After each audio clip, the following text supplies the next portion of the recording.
This is exactly right. The Hulu original series Furious is now streaming on Hulu and Hulu on Disney+. Starring Emmy Rossum as Alice Black, Furious follows a rookie FBI agent on the hunt for Catherine, played by Lola Pettigrew, a mysterious and calculating female serial killer. While Alice upholds justice, Catherine kills for it, terrorizing the rich and powerful men of New York in her pursuit of vengeance. With secrets that change everything, Alice discovers there's a thin line between hunter and prey. Watch the Hulu original series Furious. Now streaming on Hulu and Hulu on Disney Plus for bundle subscribers. Terms apply. Goodbye. I'm Nancy Glass, host of the Burden of Guilt Season 3 podcast. This is a story about a horrendous situation that destroyed 2 families. It's a scorched earth war that shows just how far someone will go to get what they want. Cindy said I had to choose between the truth and my family, and I had to choose the truth. Listen to Season 3 of Burden of Guilt on the iHeartRadio app, Apple Podcasts, or wherever you get your podcasts. Hey, Portlandia fans. Carrie Brownstein and Fred Armisen here. The dream of the 90s is alive in podcast form. We're launching Podlandia, AO Rewatch, our brand new podcast where we revisit every episode of Portlandia together, breaking down sketches, going deep on our iconic characters, and pulling back the curtain on how it all got made. And we'll also be joined by the people who helped bring it all to life. Guest stars, collaborators, and friends, including director Jonathan Kreisel, the mayor himself, Kyle MacLachlan, legendary musician Amy Mann, and many more. Kyle is going for it here. You fully improvised not just words, but a song, a melody. Well, I thought you were all going to write a song. I remember you thinking that. Listen to Podlandia, AO Rewatch on the iHeartRadio app, Apple Podcasts, or wherever you get your podcasts.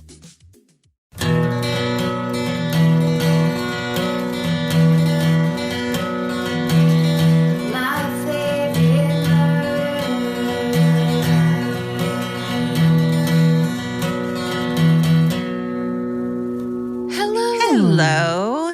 And welcome To my favorite murder, the Minisode. where we read you your stories. You sent them to us, and so we're going to read them to you. That's right. You want to go first? Sure, I'll go first. Spooky library story. Hey, murder queens, you can call me Kay, he, him, and I used to work at a creepy haunted library. Picture it, a 5-story brick of a building where every floor is its own little world. First floor was reception circulation, where I worked with my very cool hippy dippy bosses, think tie-dye shirts and peculiarly decorated cubbies. Second floor was magazines. Third floor was where all the books and spooky vibes lived. Just an entire floor of shelves and nooks and crannies for weird shuffling sounds to hide. You get the idea. So one day before closing, I had the usual task of taking the book cart up to reshelve. We stayed open pretty late, being a campus library, but not many people lingered typically, since this was a smaller campus. I remember this particular day, I'd already had a bad feeling circling around me. Being a longtime true crime fan, pre-your podcast times, I didn't like going up there at night because it's so secluded, you never knew who could be hiding amongst the stacks. We've had a couple library stories like this where hidden people are a fear of librarians. And if something bad were to happen, I don't think help would reach you quickly in the maze of sound-muffling books. But alas, work is work, and spooky vibes is not a good enough excuse to the head honchos. Anyway, I was near the end of my shelving duties when the last book took me to the occult aisle. Here, the dark energies surrounding my thoughts kicked into overdrive. I got a heavy, oppressive feeling as if I was being watched, and something told me not to go down that aisle, but I shrugged it off and committed to my task. My wise old Mexican grandma taught me to ignore evil spirits so you don't give them power. So I walked to the end of the aisle and placed the book snugly where it belonged without touching anything else, and hurriedly walked back to get the F out of there, when from behind me, a thunk sound made me stop. I turned to see a book on the floor of where I had just been standing. I looked, but no one else was around, even bending down like people do in horror movies to see if there's any other legs about. I hesitantly walked back, my OCD not allowing me to leave the book where it fell, picked up the book, turned it over to see what it was, only to be met with, I kid you not, big archaic-looking letters that said one word, death. Chills ran down my spine. I put the book away and got the heck off that floor. I told everyone downstairs what happened to me, and of course, they just laughed. Was it an odd coincidence or some malign spirit trying to shoo me away? Whatever it was, stay sexy and heed the warning signs. Love to you and the spooky crew, Kay. Spooky. Wow. Fuck that. I'm not going to go to a library at night. Yeah. Okay, this one's called Two Titanic Family Stories and Family Kismet, ? Hey, y'all. I've been chewing at the bit for y'all to cover the Titanic because I have two family stories relating to it. Some names are changed or omitted for protection. I'm not sure how much clearance I got to share this. My aunt and dad told me it was okay, though. That seems like plenty of clearance. Mm-hmm. I made sure to ask my aunt to share some information so I could be as accurate, and her anecdotes will be in quotations. On my father's side, my great-grandfather Joe, but everyone called him Pops, was supposed to actually work on the HMS Titanic as a fourth-class worker. He lived in County Cork, Ireland at the time, but due to the aftermath of the Irish famine, he wanted to move our family to America, but didn't have enough money for fare. So he arranged a deal with the White Star Line that he would shovel coal for 3 journeys to pay for tickets for his family on another vessel, and they would essentially drop him and his family off in New York. Family legend goes he narrowly avoided working for the Titanic, but by some string of luck ended up working for the Olympic. Quote, but take that with a grain of salt. You know how the Irish like to embellish, and all I know, that man is from legend.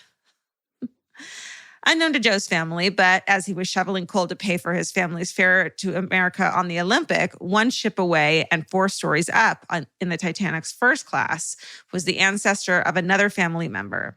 In the first class of the Titanic, Benjamin Guggenheim, my great uncle, was on the ship living life and wining and dining with a woman he brought with him. This woman was not his wife, but his mistress. Benjamin had left his wife in New York to take care of his 2 children at the time.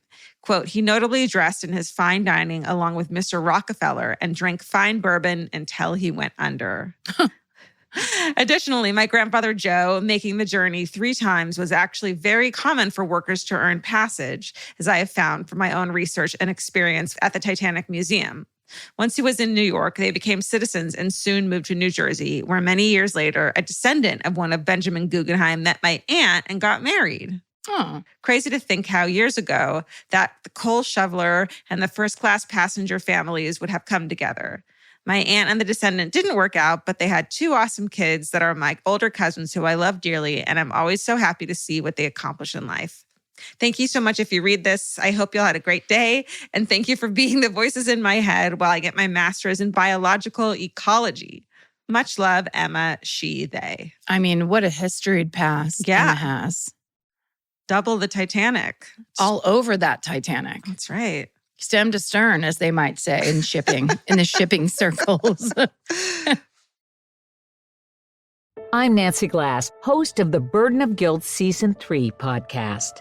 This is a story about a horrendous situation that destroyed 2 families. It started more than 7 years ago when Cindy and Kenny were 2 40-somethings who had just gotten engaged. Days later, they walked into a scorched earth war they never saw coming. Turn around and place your hands behind your back. The cops came into my house and threw me in jail.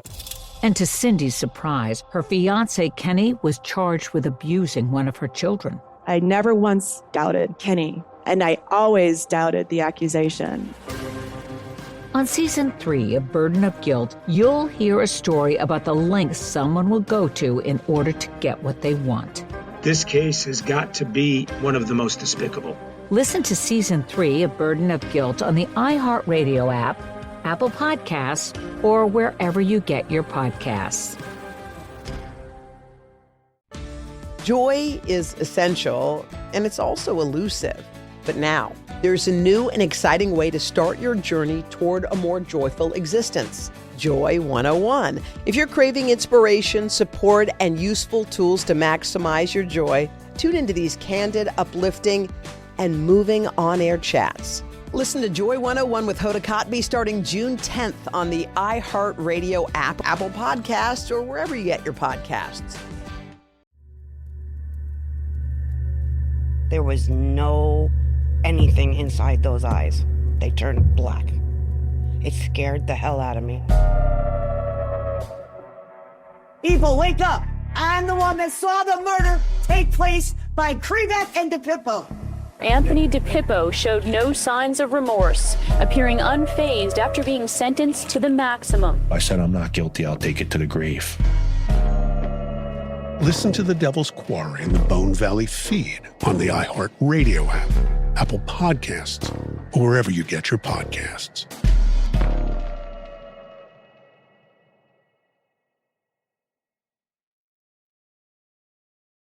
The subject line of this email is how I became a suspect in a Canadian money laundering scandal at 17 years old. It just starts warning. The following contains a lighthearted cold case and a significant amount of teenage naivete. Hi, everyone. Love you dearly. Let's jump in. It is my senior year of high school, and I am giddy about the idea of throwing my private all-girls school kilt in the dumpster and starting my new and improved life in college. But before I could enter the world of co-ed dorms and Malibu rum, I needed a summer job. So I signed up for care.com. Within a few days, I received a message from a nice lady who was moving from Canada to my suburban town outside Philadelphia for her husband's job. In broken English, she explained how I would be looking after her infant son, grocery shopping, and doing chores around the house. Typical nanny stuff. She was even offering me $25 an hour. In today's money, so much Malibu rum. So I quickly accepted the position and we exchanged phone numbers through the app. With her big move only a week away, she informed me that she would be sending me a cashier's check in the mail to use for groceries on my first day. My parents thought the check seemed a bit unnecessary, but I calmed their suspicions with everything will be fine. Everything would not be fine. Soon enough, the cashier's check arrived in the mail for somewhere around $2,500 for groceries. My parents, now panicking, launched into a heated debate over whether or not to call a lawyer. I sat quietly at the kitchen table, rolling my eyes at the theatrics playing out in front of me. I remember thinking, it was probably a mistake. I'll just text the lady and clear this up. But suddenly my text wouldn't go through and the number had been disconnected. Oh, good.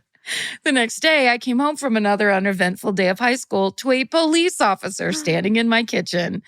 Tears in my eyes, I immediately offered up my phone and personal belongings, which the officer assured me was completely unnecessary, as I was convinced I was getting arrested. The officer explained how this is not the first report of an adult man creating fake profiles and carrying out money laundering schemes by targeting sites like care.com to send fraudulent cashier's checks to America. My teenage naivete had made me the perfect target. An investigation was conducted, but the phone number was untraceable, and the care.com profile had been completely removed, so unfortunately, the creep was never caught. I did go on to nanny that summer for a wonderfully kind family that was recommended to me by word of mouth, and now I live to tell the tale as a warning of how dangerous the internet can be. I am forever grateful for my parents' quick response to what would have been a very bad situation and for not having to get a mugshot in that unflattering private school polo shirt. So essentially, that person was going to ask her to launder money for her? Yeah, I think they send you a fake cashier's check. They say, go cash it. You send them the money that you got from it before the bank realizes the cashier's check was fake or whatever it was.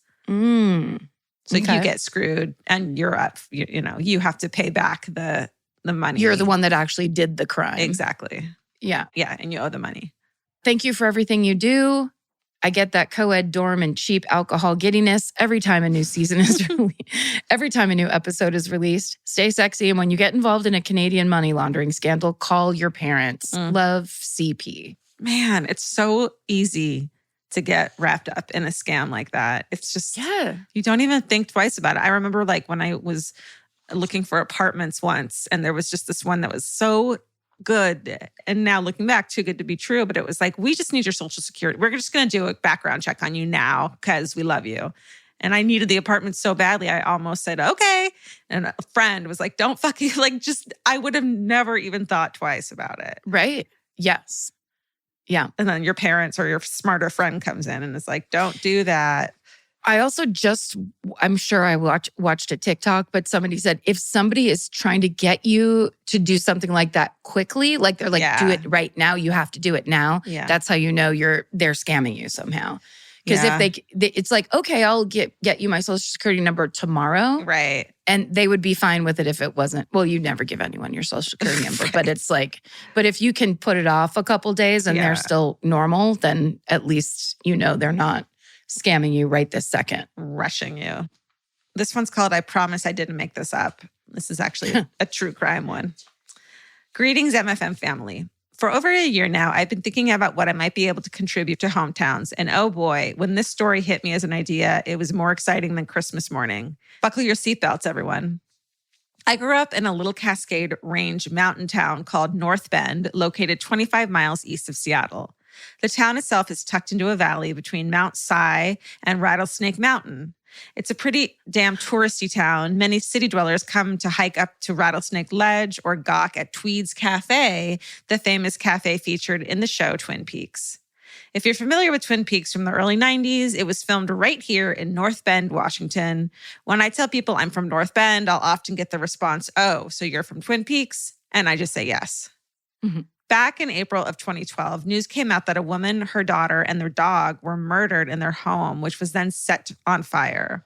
The woman's husband, Peter Keller, skipping the fake name things as it's all over the World Wide Web at this point, was missing in action, which obviously highlighted him as the prime suspect. 6 days after the double homicide, I was out and about at the outlet mall with my mom. As soon as we stepped foot out of the Nike store, we were taken aback by the sight of helicopters swarming Rattlesnake Mountain.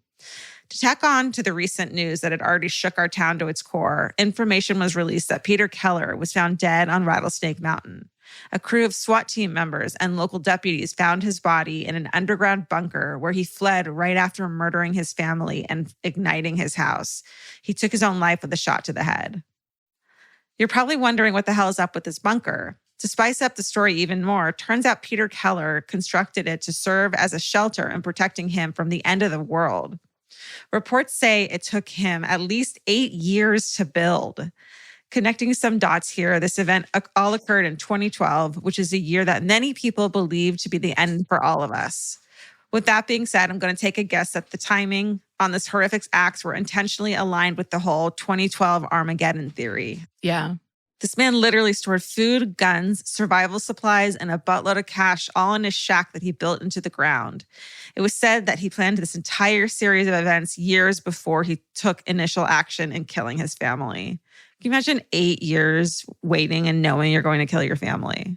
So that was the plan all along? Like it was familicide or whatever we call that? It sounds like maybe he wasn't going to take his own life and that just changed. But 8 years, ugh.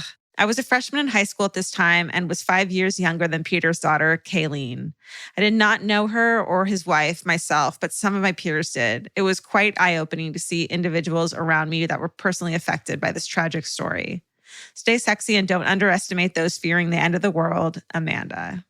I mean, that's great advice, Amanda. Very heavy. Yeah. Heavy advice. Heavy. And just for a small town, too. That's just so much.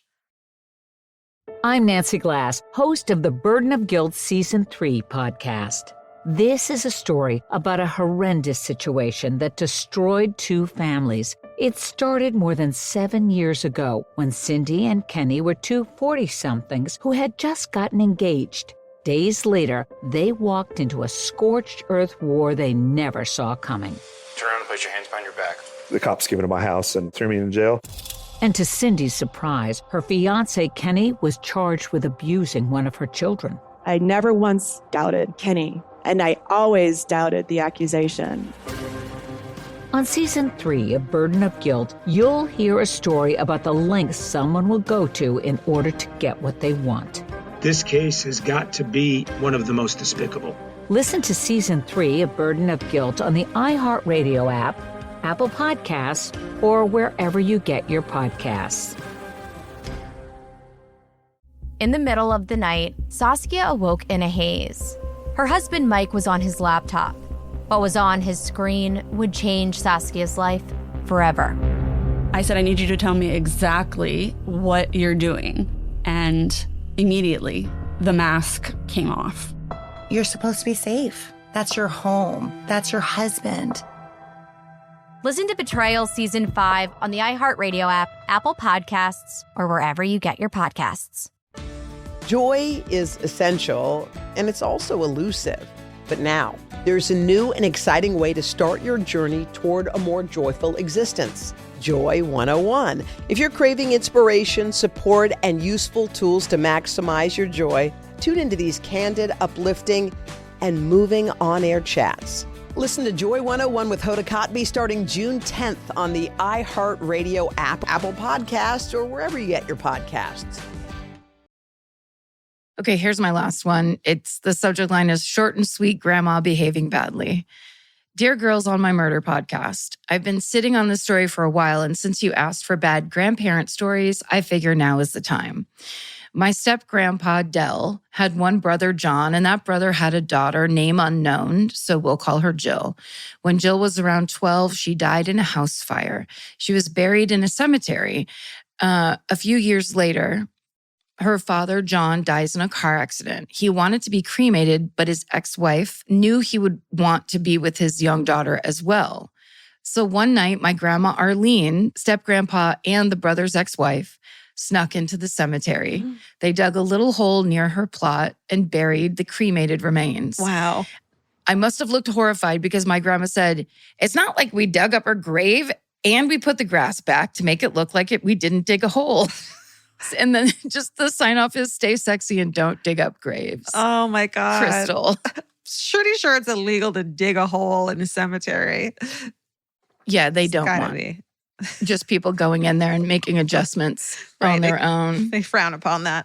My father almost poisoned us, lighthearted. Hey, friends. If I remember correctly, I believe at one point you were looking for stories of times when our parents almost killed us. I'm very late to write this story in, but hopefully you'll still get to read it and get a kick out of it. 5 years ago, my dad had begun his midlife crisis and had started partying with his friends a little too much. I wonder how old he was, midlife. I wonder what that means to people. Like in his 40s, maybe? Is that midlife? Oh, man.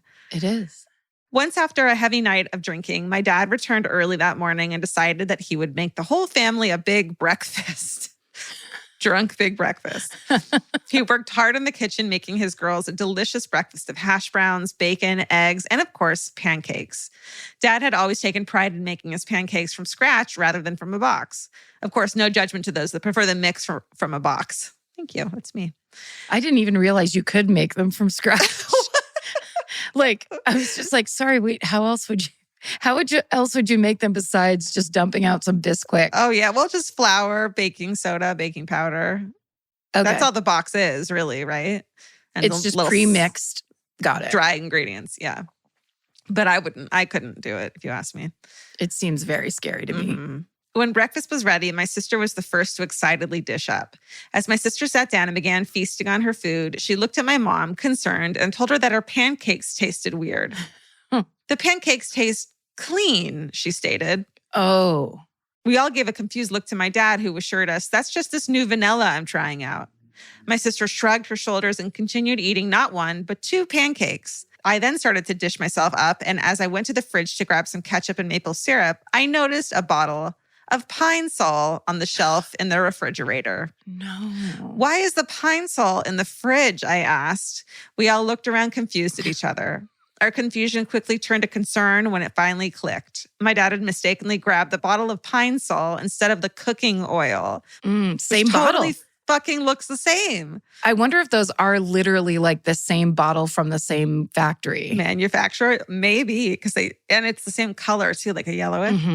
And the only reason we had caught on to the fact was because he had accidentally put the oil in the fridge instead of the cupboard. A double accident, really. So he was so drunk, he also put the oil away in the fridge, which it doesn't belong there. But thank God, otherwise she wouldn't have noticed it. And everyone would have fucking eaten it. My sister initially started dramatically coughing and grabbing her throat, exclaiming, I think I can feel my throat closing up. My mother called poison control, and they assured us that the amount that would be diluted into the pancakes she ate was nowhere near enough to kill her, as he had only used 2 tablespoons for the whole batch of pancakes. After we were certain my sister's throat was not, she still ate motherfucking Pine Sol. It's like, well, you don't want to eat Pine Sol. You still ate Pine Sol. You're just not dying. You're just not dying. Not dying and living after eating pine salt pancakes it's a world apart. Yeah, like you're not poisoned, but maybe something else. There's other bodily harm. Wouldn't you just throw up? I mean, you just... That's where the Epicat comes in, I think. Mm-hmm. That's why you got to have that on hand. Yep. After we were certain my sister's throat was in fact not closing up and she was fine, we all couldn't stop laughing. That's a fun family. Mm-hmm. Dad then decided that he maybe still be slightly intoxicated and put himself back to bed. Why my parents kept the pine sol in the same cupboard as the cooking oil is still beyond me. Yeah, let's change that immediately. Yeah. My father passed away unexpectedly in July of this year. I am currently expecting my first child, what would have been his first grandchild. He was so very excited when we told him we were expecting. He kept shaking my husband's hand and hugging me, saying, "Thank you so much. I've been waiting so long for this." Oh, I know. It came off kind of cringy, but it was still very cute to see him so excited. My heart breaks knowing that my children won't get the opportunity to meet their grandpa, as he would hope to be called. But memories like this one and many others always put a smile on my face, and I can't wait to tell my kids what kind of man their grandpa was. Though I may save this story in particular for when they're much older, lol. Stay sexy and keep your cooking oil and pine sol in separate locations and cherish your time and memories with your parents, Avery. Did Avery say what year it was that this happened? They said it was 5 years ago. Oh. So not that long ago. Because that, to me, every detail of that story is 1978. Yeah. Pine sol. Like, do people still use pine sol? They only did in 1978.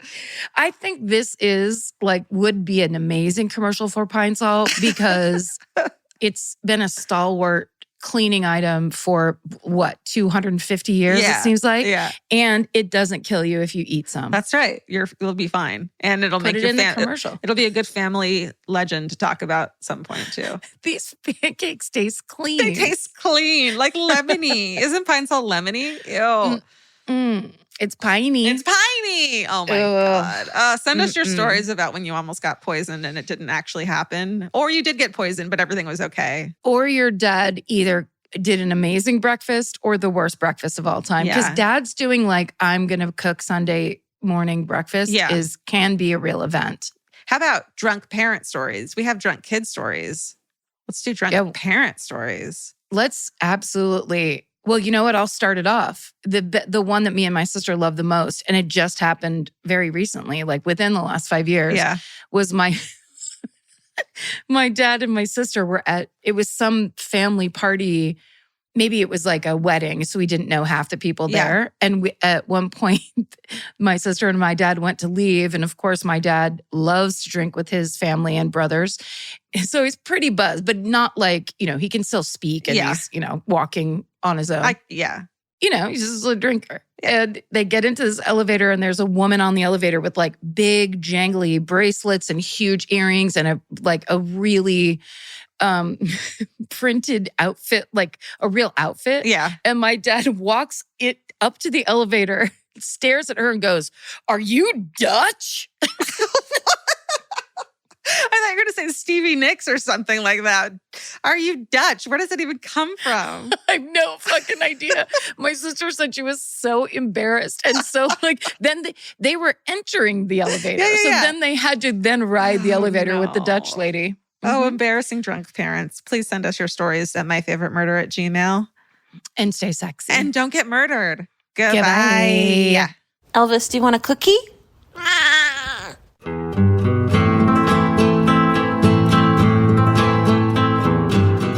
This has been an Exactly Right production. Our senior producer is Hannah Kyle Crichton. Our producer is Alejandro Keck. This episode was engineered and mixed by Stephen Ray Morris. Our researchers are Maren McClashin and Gemma Harris. Email your hometowns and fucking hoorays to myfavoritemurder@gmail.com. Follow the show on Instagram and Facebook at myfavoritemurder and Twitter at myfavemurder. Goodbye.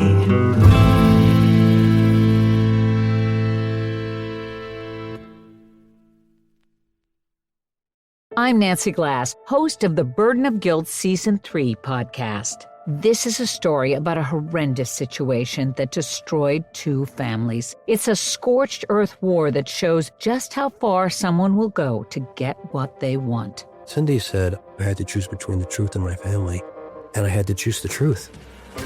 Listen to Season 3 of Burden of Guilt on the iHeartRadio app, Apple Podcasts, or wherever you get your podcasts. Hey, Portlandia fans. Carrie Brownstein and Fred Armisen here. The dream of the 90s is alive in podcast form. We're launching Podlandia AO Rewatch, our brand new podcast where we revisit every episode of Portlandia together, breaking down sketches, going deep on our iconic characters, and pulling back the curtain on how it all got made. And we'll also be joined by the people who helped bring it all to life. Guest stars, collaborators, and friends, including director Jonathan Kreisel, the mayor himself, Kyle MacLachlan, legendary musician Amy Mann, and many more. Kyle is going for it here. You fully improvised not just words, but a song. Well, I thought you were all going to write a song. I remember you thinking that. Listen to Podlandia, AO Rewatch on the iHeartRadio app, Apple Podcasts, or wherever you get your podcasts. On Boxing Day 2018, Joy Morgan was last seen at her secretive church. 6 weeks later, she's reported missing. I'm Charlie Brinkhurst-Cuff, and after years of investigating Joy's case, I need to know what really happened to Joy. This is The Missing Sister, the true story of a woman betrayed by those she trusted most. Listen to The Missing Sister on the iHeartRadio app, Apple Podcasts, or wherever you get your podcasts.